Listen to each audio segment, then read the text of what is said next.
Hello guys, aujourd'hui, légende japonaise.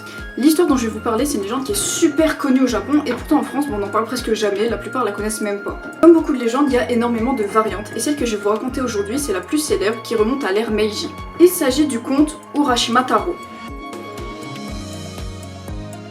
Urashima Taro, c'est un pêcheur vivant avec sa mère dans le petit village de Mizunoe qui se trouve au bord de la mer dans la province Tango au Japon.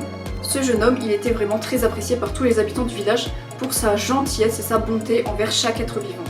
Un matin, comme à son habitude de chaque jour, Urashima sortit pêcher. Cette fois, il vit sous la plage des enfants qui avaient attrapé une tortue et qui étaient en train de la taper. Le pêcheur, pris de pitié pour la tortue, alla demander aux enfants pourquoi ils martyrisaient cette pauvre bête. Ce à quoi les enfants répondirent qu'ils comptaient la vendre au marché pour se faire un peu d'argent. Urashima, qui est quelqu'un de bon cœur, va alors donner un peu d'argent à chaque enfant en échange de la tortue. Les enfants, ils sont super contents et une fois qu'ils sont partis, Urashima va reposer la tortue dans l'eau et va lui conseiller de ne plus revenir sur les plages au risque de se faire à nouveau attraper. La tortue va le remercier et va s'enfoncer dans la mer.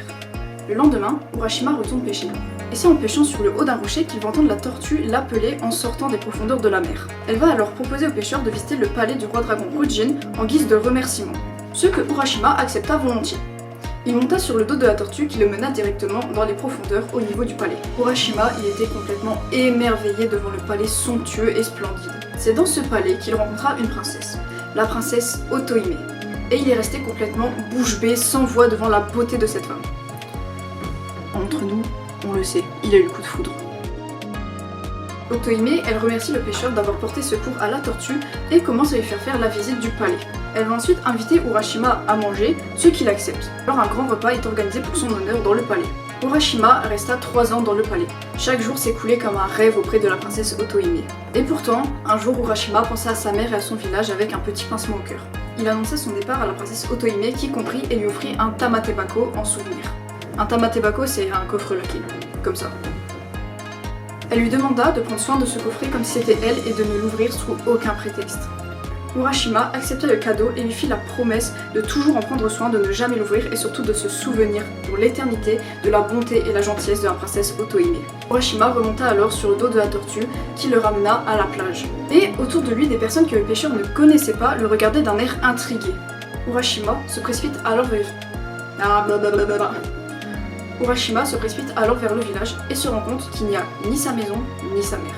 Il arpente tout le village et tout avait complètement changé autour de lui. Et il était un peu confus. Il avait beau chercher dans tous les recoins, il ne reconnut personne. Pour Urashima, dans le palais du roi dragon, il s'était écoulé que 3 ans. Mais dans la réalité, plus de 300 ans s'étaient écoulés. Urashima comprit alors et retourna à la plage qui était le seul paysage qui n'avait pas changé.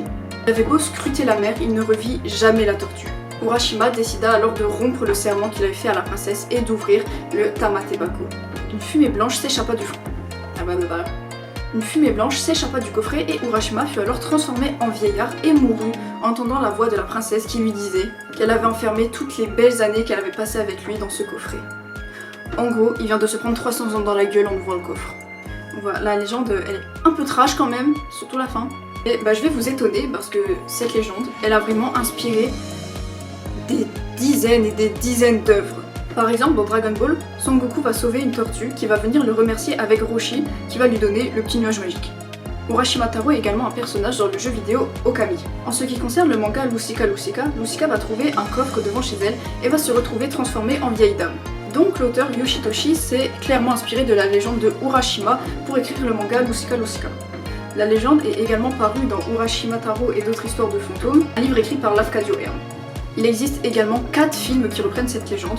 Le premier réalisé par Seitaro Kitayama en 1918, le deuxième en 2014 par Masaya Tsutsumi, le troisième sorti en 2017 et réalisé par Pauline Defachel, et le plus récent réalisé en 2022 par Tomoshisa Taguchi, et qui a d'ailleurs été récompensé en 2023 lors du festival d'Annecy. On retrouve également cette légende dans énormément d'animés, et je vais pas tous vous les citer parce qu'il y en a beaucoup trop. Aussi dans le roman de Karim Joachim Pasquier intitulé Anna et le dragon bleu des mers sorti en 2023, on retrouve énormément de références à cette légende.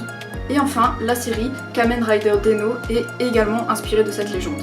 Ça fait beaucoup! Et je pourrais vous en citer encore plein, parce qu'il y en a énormément. En fait, c'est vraiment partout autour de nous. Et le ministère du Japon. Ah! Et le ministère de l'Éducation au Japon a décidé d'introduire cette légende dans les livres scolaires afin de faire passer cette morale à la jeunesse. Toujours se méfier des opportunités qui se présentent à nous et toujours réfléchir à 2 fois avant de faire quelque chose d'extraordinaire car il y a souvent un prix à payer. Voilà, c'est la fin de cette vidéo. J'espère qu'elle vous aura plu. Moi j'avais envie de raconter cette histoire parce que je me suis rendu compte qu'en fait elle est vraiment mais partout, dans plein d'univers différents, dans des films, des séries, des mangas, des animés, partout. Et du coup ça m'a donné envie de vous en parler parce que je la connaissais pas avant de l'apprendre il y a 3 jours là. Et voilà, j'espère que ça vous aura plu. Bisous bisous.